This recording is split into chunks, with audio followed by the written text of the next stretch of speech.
नमस्कार दोस्तों, स्वागत है आपका हमारे चैनल में। लेकिन जहां हम आपको देश दुनिया की खबरों से रूबरू कराते हैं, उससे पहले इस वीडियो को लाइक करें, चैनल को सब्सक्राइब करें और कमेंट में बताएं आप ये वीडियो कहां से देख रहे हैं। दिल्ली में चीन के विदेश मंत्री वांग यी और विदेश मंत्री एस जयशंकर की अहम मुलाकात हुई।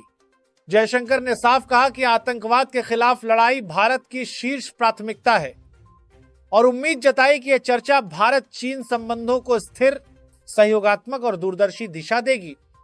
वांग यी 18 अगस्त को एनएसए अजीत डोभाल के निमंत्रण पर 2 दिवसीय दौरे पर भारत पहुंचे। मुलाकात में सीमा विवाद और द्विपक्षीय संबंध मुख्य एजेंडा रहे।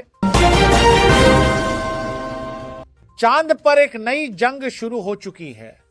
ये रेस अब सिर्फ वहां पहुंचने की नहीं बल्कि परमाणु बेस बनाने की है। अमेरिका, रूस और चीन चांद पर पहला न्यूक्लियर रिएक्टर लगाने की तैयारी में हैं। वजह है चांद की लंबी रातें और ऊर्जा की भारी जरूरत। जो देश वहां सबसे पहले परमाणु पावर सप्लाई स्थापित करेगा, वही इंसानी बस्ती बसाने और चांद पर लगातार रोशनी व गर्मी देने में सक्षम होगा। 1959 की चंद्र रेस के 55 साल बाद अब लड़ाई झंडा गाड़ने की नहीं बल्कि चांद पर हावी होने की है।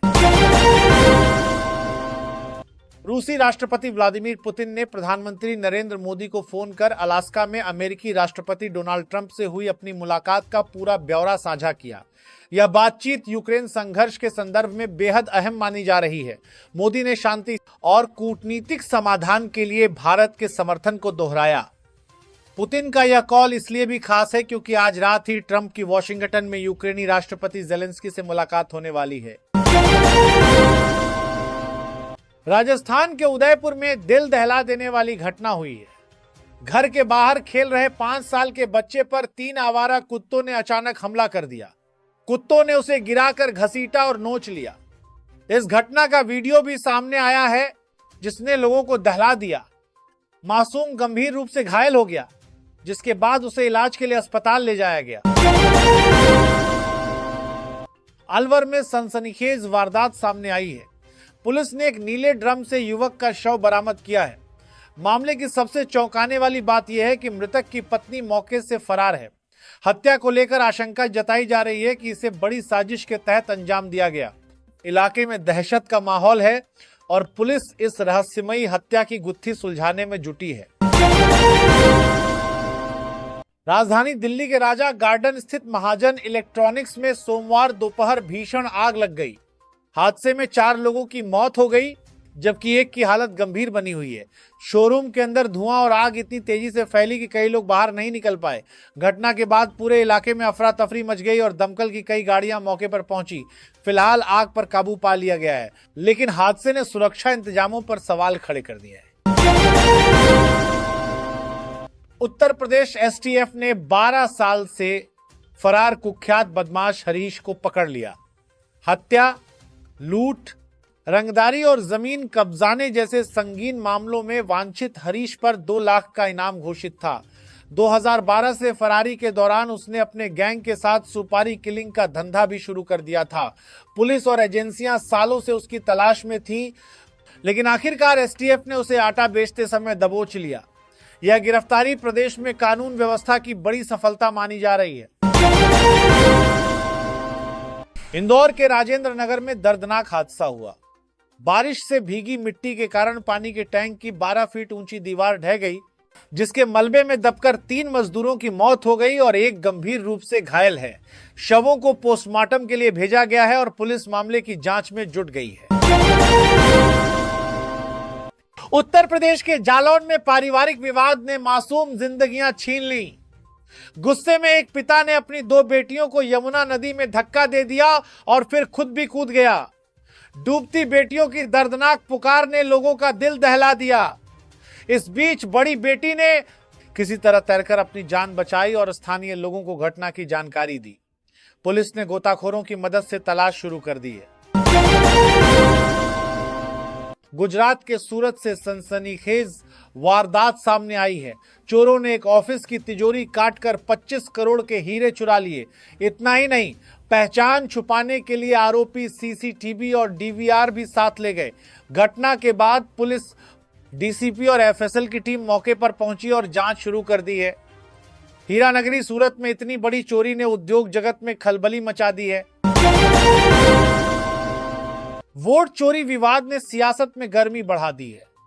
सूत्रों के मुताबिक विपक्षी दल मुख्य चुनाव आयुक्त सेक के खिलाफ महाभियोग प्रस्ताव लाने पर विचार कर रहे हैं। कांग्रेस नेता राहुल गांधी के वोट चोरी वाले आरोप और बिहार में मतदाता सूची के विशेष पुनरीक्षण को लेकर विपक्ष लगातार हमलावर है। इसी बीच चुनाव आयोग एसी ने प्रेस कॉन्फ्रेंस कर अपना पक्ष रखा, लेकिन विवाद और गहराता जा रहा है। अब देखना होगा विपक्ष आगे कौन सा कदम उठाता है। रूस यूक्रेन जंग के बीच कूटनीति तेज हो गई है। यूक्रेन के राष्ट्रपति वोलोदिमीर जेलेंस्की सोमवार को वॉशिंगटन में अमेरिकी राष्ट्रपति डोनाल्ड ट्रंप से मुलाकात करेंगे। बैठक से पहले सवाल उठ रहे हैं कि क्या जेलेंस्की पुतिन के दबाव में आकर कमजोर पड़ रहे हैं। रूस के लगातार हमलों और जंग की थकान के बीच यह मुलाकात बेहद अहम मानी जा रही है। विश्लेषकों का मानना है कि इस वार्ता से यूक्रेन की रणनीति और अमेरिका की भूमिका पर बड़ा असर पड़ सकता है। अमेरिकी राष्ट्रपति डोनाल्ड ट्रंप के 50% तक भारी टैरिफ ने भारत के रत्न और आभूषण उद्योग को गहरा झटका दिया है। सूरत, जयपुर और मुंबई जैसे बड़े केंद्रों में इसका सीधा असर दिख रहा है।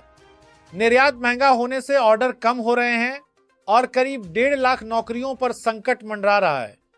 उद्योग जगत का कहना है कि अगर टैरिफ में राहत नहीं मिली तो आने वाले महीनों में बेरोजगारी और उत्पादन गिरने का खतरा और बढ़ सकता है। उपराष्ट्रपति चुनाव में जगदीप धनखड़ के इस्तीफे के बाद बीजेपी ने सीपी राधाकृष्णन को एनडीए का उम्मीदवार बनाया है। यह फैसला सिर्फ नाम का नहीं बल्कि सियासी समीकरण साधने का बड़ा दांव माना जा रहा है। संघ की नजदीकी, दक्षिण भारत में पकड़ मजबूत करने की रणनीति और सामाजिक संतुलन को ध्यान में रखकर यह चयन किया गया है। अब सबकी निगाहें विपक्ष पर टिकी हैं कि वे किसे उम्मीदवार बनाकर इस चुनावी जंग में उतारते हैं। बिहार में वोट अधिकार यात्रा के दूसरे दिन राहुल गांधी और तेजस्वी यादव ने औरंगाबाद जिले के देव स्थित ऐतिहासिक सूर्य मंदिर में पूजा अर्चना की। उनकी यात्रा कुटुंबा से अंबा होते हुए देव पहुंची, जहां समर्थकों की भारी भीड़ देखने को मिली। मंदिर दर्शन के बाद यात्रा आगे बढ़ गई। यह अभियान मतदाता सूची पुनरीक्षण के खिलाफ विपक्ष की बड़ी मुहिम है, जिसमें राहुल और तेजस्वी जनता से सीधा जुड़ाव बनाकर सरकार पर दबाव बनाने की रणनीति में जुटे हैं। जवाबदेही से भाग रहा चुनाव आयोग, विपक्ष का बड़ा आरोप। कांग्रेस नेता गौरव गोगोई ने चुनाव आयोग पर तीखा हमला बोला। उन्होंने कहा कि 17 अगस्त की प्रेस वार्ता में आयोग विपक्ष द्वारा उठाए गए गंभीर सवालों का जवाब नहीं दे सका। गोगोई के मुताबिक आयोग जनता के प्रति अपनी जिम्मेदारी से भाग रहा है और पारदर्शिता पर सवाल खड़े हो रहे हैं। विपक्ष का आरोप है कि चुनाव आयोग लोकतंत्र की बुनियाद को कमजोर कर रहा है। मेरठ टोल प्लाजा पर बवाल, सेना के जवान से मारपीट पर ग्रामीण भड़के। मेरठ के सरूपुर स्थित भूनी टोल प्लाजा पर रविवार को सेना के जवान कपिल और उसके चचेरे भाई शिवम से मारपीट हुई। इस घटना से नाराज गोटका गांव के ग्रामीणों ने सोमवार को जमकर हंगामा और तोड़फोड़ की। हालात बिगड़ते देख पुलिस फोर्स तैनात करनी पड़ी। टोल प्लाजा पर माहौल तनावपूर्ण बना हुआ है और जांच जारी है। जीएसटी सुधार, बाजार में नई जान, किन क्षेत्रों को मिलेगा सबसे बड़ा फायदा। जीएसटी ढांचे में होने वाले व्यापक सुधार सिर्फ कर प्रणाली को आसान नहीं बनाएंगे, बल्कि ऑटो, सीमेंट, टिकाऊ वस्तुएं, उपभोक्ता और वित्तीय सेवाओं जैसे क्षेत्रों में मांग को सीधे बढ़ावा देंगे।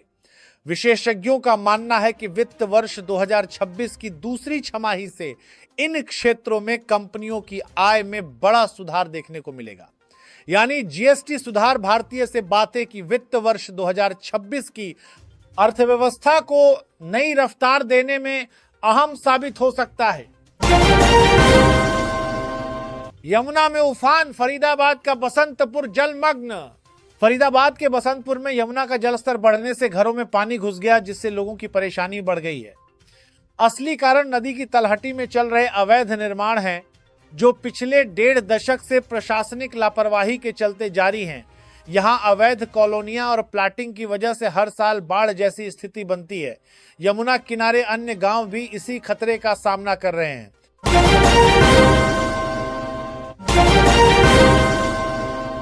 भारत चीन संबंधों के लिए बॉर्डर पर शांति जरूरी, चीनी विदेश मंत्री के साथ मीटिंग में बोले जयशंकर।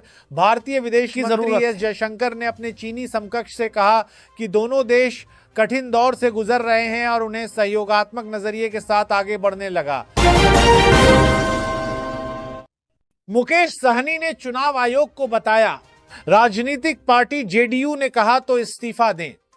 राहुल तेजस्वी विकासशील इंसान पार्टी के संस्थापक मुकेश सहनी ने कहा कि चुनाव आयोग से उनकी लड़ाई नहीं है, पर आयोग को विपक्ष के सवालों पर ध्यान देना चाहिए। उन्होंने वोटर अधिकार यात्रा को मिल रहेगा तो आयोग से संस्थापक पार्टी के जेडीयू ने कहा कि न्यूज भी समर्थन की बात कही और वोट सुरक्षित करने की बात कही। जदयू ने पलटवार करते हुए राहुल और तेजस्वी से इस्तीफे की मांग की।